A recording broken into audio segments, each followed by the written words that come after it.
My husband couldn't even spell the word investment. That's what my father said at dinner, out loud, in front of Marcus, in front of my mother, in front of my younger sister Priya, who laughed first and then tried to cover it with a cough. Marcus smiled and said nothing, which is what Marcus always does when my family takes their shots.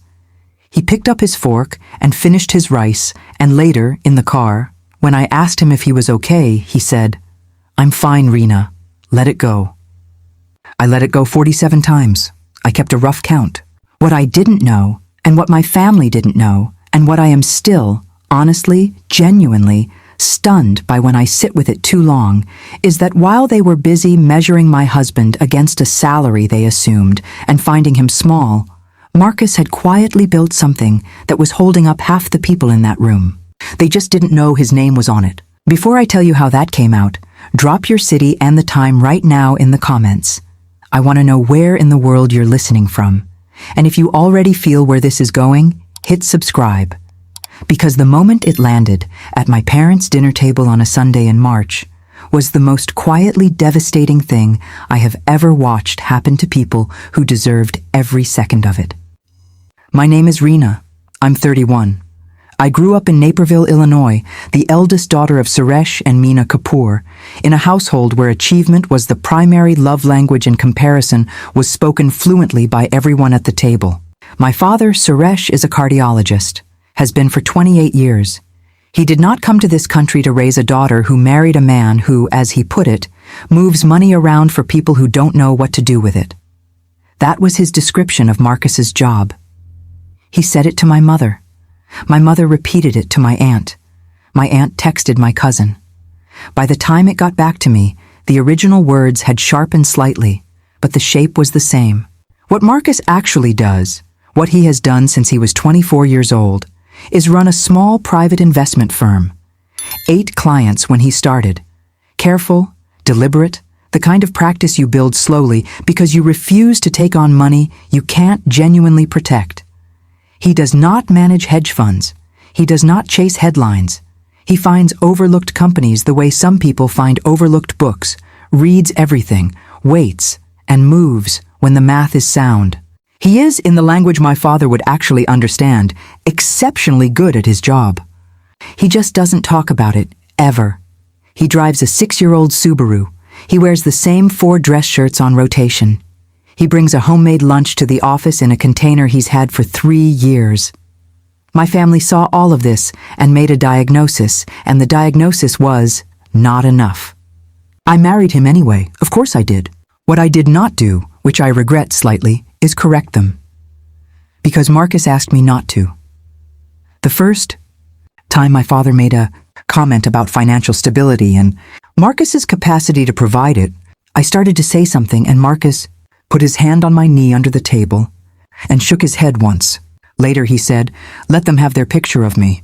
It doesn't change anything real." I did not understand then what he meant. I understand now. My sister Priya is 27. She has a master's degree in communications, a condo our parents helped purchase, and a boyfriend named Vikram, who my father refers to as ambitious, which in our family is the highest available compliment. Vikram works in commercial real estate. He uses words like leverage and portfolio in casual conversation. He is fine. He is genuinely fine. He is also the person my family held up, in gesture and in implication, every time they wanted to remind me what a husband who takes his future seriously looks like. I noticed every time. I said nothing because Marcus asked me not to, and because I believed him when he told me it didn't matter. What I did not see coming was that the truth would come out on its own, in the specific, unignorable way that the truth always comes out when it has been patient long enough. 3 months ago, my father called a family dinner. He called it a gathering, which is the word he uses when there's an agenda he doesn't want to name in advance. Sunday evening. My parents' house. Suresh, Meena, Priya, Vikram, Marcus, and me. The topic revealed at the table after the first course was my parents' retirement. My father is 63. My mother is 60. They had been planning retirement for years, by which I mean my father had been planning, and my mother had been nodding, and the plan had been managed by a financial advisor at a large firm, downtown, who had recently retired himself and handed the account to a 29-year-old associate who, according to my father, did not inspire confidence. They needed to make a change. They wanted family input. Specifically, and here I watched Priya's boyfriend sit up slightly in his chair. They wanted Vikram's input. "You're in the business," my father said to Vikram. "Commercial, I know, but you understand numbers. Who should we be talking to?" Vikram talked for several minutes. He had names. He had recommendations. He used the words conservative allocation twice. He was polished and he meant well, and I looked at Marcus across the table. Marcus was eating his dal. His face was pleasant and empty, the way it gets when he has decided to be furniture. And something in me, something that had absorbed 47 dinner table comments in 3 years of marriage, quietly reached its limit. "You could ask Marcus," I said. The table went slightly still. My father smiled the smile that isn't. "Marcus is very kind," he said. "But this is specialized. We need someone with a real track record." "He has one," I said. "Reena," Marcus's voice was gentle. A warning I had heard before, but I was already in it. "Dad, what do you actually know about what Marcus does?" My father set down his spoon. "He advises some small clients on personal investments. It's a fine thing to do." "He runs a firm," I said, "has for 7 years." "A small firm? You don't know the size." A pause, the kind that fills with people deciding how serious this is about to get. My father's voice had the particular patience of a man humoring someone he loves. "Reena, I'm not trying to insult anyone. I'm trying to make a serious decision about our retirement. Marcus is a good man." "He can't even spell investment," Priya said. The same line she'd borrowed from our father, wearing the same small smile she had worn when she'd heard him say it the first time. Marcus put his fork down, quietly. The way you set something down when you've decided. And for the first time in 3 years of Sunday dinners and borrowed jokes and politely absorbed implications, Marcus Ose looked at my father and said, "Do you want to see the track record?" I want you to sit with that sentence for a second. Not the drama of it, the patience, the 7 years of patience it took to make that sentence possible. The 47 dinners it sat through before it was ready to be said. If you know someone who is quiet about what they carry, stay with me, because this is that story. My father blinked.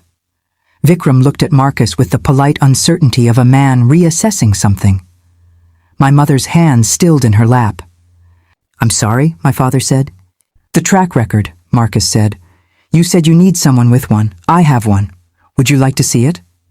A pause, the length of a man deciding whether to be gracious or dismissive. "Marcus," my father said carefully, "I appreciate the offer, but we're talking about a fairly significant sum." "How significant?" Another pause, this one longer. My father named the number. It was the first time he had said it at any dinner table in my presence. I think the purpose was to illustrate scale, to show Marcus why this was a different conversation than the one he thought he was entering. Marcus nodded once. "I've managed larger," he said simply. "I currently manage larger. But that's not the point. The point is, you need someone you can trust, and you don't trust me. That's fair. You don't know me. Let me fix that." He reached into the inside pocket of his jacket. He pulled out his phone. He opened something and set it on the table in front of my father, face up. What he'd pulled up was not complicated. It was a single summary page he keeps for prospective clients. I had seen it once, 2 years ago, when he'd been preparing for a meeting. Total assets under management, 7-year annualized return, client retention rate, audited, clean. The numbers in the kind of order that speaks for themselves. My father looked at it. He looked at it for a long time. Vikram leaned over, then leaned back. Then my father looked up at Marcus. "This is your firm, yes? These returns are audited. You can verify them. I'd expect you to." My father picked up the phone. He read it again. He is a thorough man. He would not have become what he is by taking a single pass at important information. When he set the phone down, his face had done something I had never seen it do at any dinner table in my life. It had rearranged itself around the possibility that it had been wrong. "How long have you been managing at this level?" he asked. 4 years. Before that smaller. I grew it carefully. "You never said anything." Marcus was quiet for a moment. Then, "With respect, sir," no one asked. The room absorbed that. All of us who had been in this room for 3 years of dinners absorbed it at the same time. Here is the part I have to tell you carefully because I want to be precise about what happened next and what it meant. My father asked Marcus to walk him through the document. Marcus did. Quietly. Specifically. Without performance. My mother asked 2 questions and he answered both of them fully. Vikram asked a technical question, and Marcus answered it in a way that made Vikram go slightly quiet for the rest of the meal. It was not a spectacle. That's the thing I keep coming back to. Marcus did not make it a spectacle. He did not say, "I told you so," because he had never once told us anything. He had just done the work and waited. But there is one more piece. The piece that made my mother press her hand to her mouth when it came out. My father, reviewing the client list that Marcus had summarized in aggregate, said, "These are all private clients? Individual families?" "Yes, 8 to start, 12 now." My father looked at the page again, at the total assets under management. He divided, the way a thorough man would. He looked up. "These aren't small accounts." "No." A pause. "Who are your clients, Marcus?" Marcus said, "I don't share names. But I can tell you that 4 of my original 8 clients are people you know, people who have been at this table." The room went very still, and here is the part that took a moment to land. That took my mother a full 3 seconds to untangle. My father's older brother, my uncle Rajiv, who lives 2 miles from my parents and has dinner with them every Diwali, and who has been, for the past 5 years, noticeably more comfortable than his salary should explain. He had found Marcus 3 years before I did, at a conference, and never mentioned it to anyone in the family because Marcus had asked for discretion. My mother's best friend, Sunita Auntie, whose daughter's wedding had been the most elaborate event in the Naperville Indian community in a decade, and whose husband had quietly attributed their comfort to good decisions. Sunita Auntie and my mother had been close for 20 years. 2 other families whose names I won't say here for the same reason Marcus wouldn't. People who had been at this table, people who had eaten the same dal my father had been eating when he said my husband couldn't spell investment. They had trusted Marcus with their futures and said nothing, because Marcus had asked them to say nothing, and because people who find something genuinely good are often careful about sharing it. They protect it, the way you protect anything that works. My father set the phone down. He looked at Marcus, and in my father's face, which I have been reading for 31 years, I saw something I could not have predicted. Not embarrassment, not anger, something older and quieter than both of those. The look of a man who has been carrying a wrong assumption for long, enough that setting it down takes actual physical effort. "Rajiv never told me," he said. "He respected the arrangement," Marcus said. "As I'd expect anyone to." My mother said very softly, "Sunita?" Marcus said, "I won't confirm names," but it was already confirmed. My mother knew. She knew from the pause. She knew the way. You know, something when the shape of it has been in front of you for years, and you just finally look directly at it. Priya had gone quiet. Not the thoughtful quiet. The quiet of someone reviewing every joke she'd made at someone's expense and understanding, in real time, the full dimension of what she'd been doing. Vikram, to his credit, said nothing at all. "I need to tell you something about Marcus that the dinner table never gave him the chance to say. He grew up in Gary, Indiana, the son of a man who drove a bus and a woman who cleaned offices overnight and came home at 5 a.m. and made breakfast for her. 2 sons before they left for school. He went to a state school on loans. He started his firm at 24 with 4 clients. All of them people from his neighborhood, people his parents knew, people who had a little money and no one trustworthy to hand it to. He had read everything he could find about finance since he was 16. Not because he wanted to be impressive, because he had watched people he loved lose things they should have been able to keep. And he had decided, quietly and privately, and without broadcasting it to anyone, that he was going to spend his life making sure that didn't keep happening. He is not a man who needs to be seen. He is a man who needs to know it was done right. That is why he drove the 6-year-old Subaru, not because he couldn't afford better, which my family had assumed, and which I had understood for years, but because the 6-year-old Subaru meant nothing to him and the work meant everything. He never told my father this. He told me once early on, and then he set it down and he let it be what it was. I think about the version of me that might have listened to my family, that might have been slowly worn down by enough dinners, that might have one day sat across from Marcus and wondered if the careful, quiet man in the rotating dress shirts and the sensible car was enough. And I feel something close to vertigo. The distance between that version and this one is a chasm, and what saved me from falling in was that I knew him. Not his portfolio. Him. My father called Marcus on a Tuesday, 2 days after the dinner. He asked if Marcus would be willing to take on his and my mother's account. Marcus said he would think about it and call back, which was not the answer my father expected, and which told me everything about who Marcus is. He called back Thursday. He said yes, on his standard terms, which he outlined clearly and which my father accepted without negotiating, which is the first time in recorded history that Suresh Kapoor has not negotiated. There was one more thing. At the end of the call, my father said quietly, "I owe you an apology, Marcus. Several of them." And Marcus said, "You don't know me yet. You were working with what you had." My father said, "I had enough to ask." And Marcus said, "Yes, you did." That was the whole apology. Not theatrical, not extensive. A man admitting the precise truth of what he'd done, and another man receiving it without making it smaller or larger than it was. Clean. The way honest things between honest people can be. I want to be honest about Priya. She texted me the night after the dinner. Long, the way her texts are when she's processing something. She said she'd been awful. She said she didn't know why she'd picked up Dad's joke like it was hers to carry. She said she was sorry, and she meant it in the specific way where I could hear that she'd sat with it long enough to mean it. I called her instead of texting back. We talked for an hour. She asked me what Marcus was actually like, the real version, and I told her. She listened the way you listen when you're building a new picture of someone and you want to get the proportions right. She has been different at the table since then, not dramatically.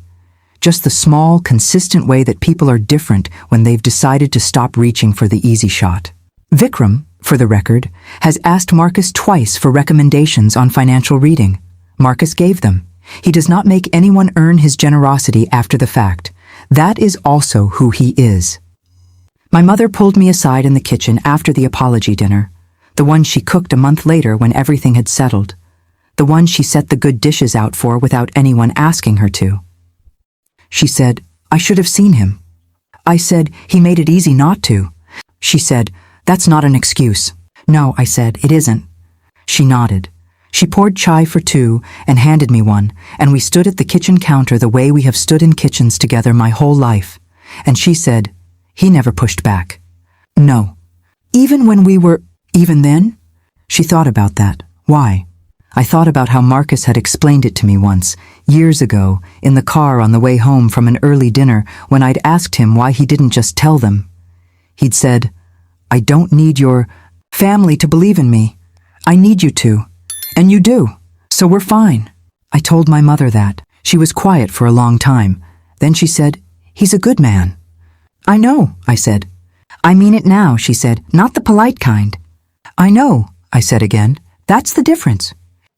I am not telling you this story so you feel good about quiet people winning in the end, though there is something in that I won't pretend isn't satisfying. I'm telling you because there is a version of this story where I didn't hold, where enough dinners with enough comments and enough loaded silences added up to a kind of doubt, where I started to see Marcus through my father's eyes instead of my own, where the 6-year-old Subaru started to look like evidence of something. People do that. People let other people's measurements replace their own, slowly without noticing, the way a house settles on its foundation, by degrees, in the dark, over years. The thing that saved me was that I knew who Marcus was before anyone at that table had an opinion about him. I had watched him read. I had watched him work. I had sat next to him at 11 p.m. on a Tuesday and seen what a person looks like when they are doing something they believe in all the way down. That knowledge was mine. It lived in me before my family ever had the chance to build their picture. Know your own measurements, not arrogantly, not blindly, but fiercely enough that when someone hands you their version of the people you love, you can hold both versions in your hands and know the difference between a feeling and a fact. My husband quietly holds the financial futures of 12 families, 4 of whom sat at my parents' table for years and smiled and said nothing, because he asked them to, and because people protect what they trust. They said he couldn't support me. He was already holding up the room. Let me ask you something before you go. Have you ever watched someone be underestimated the whole time they were quietly carrying something heavy? Someone who never corrected the record, who just did the work and let the work be what it was? Tell me in the comments. I want to hear that story. And if you're the person in your life who gets measured wrong and never argues back, I hope this one reached you. Hit like if it did. Subscribe if you want more. I'll see you in the next one.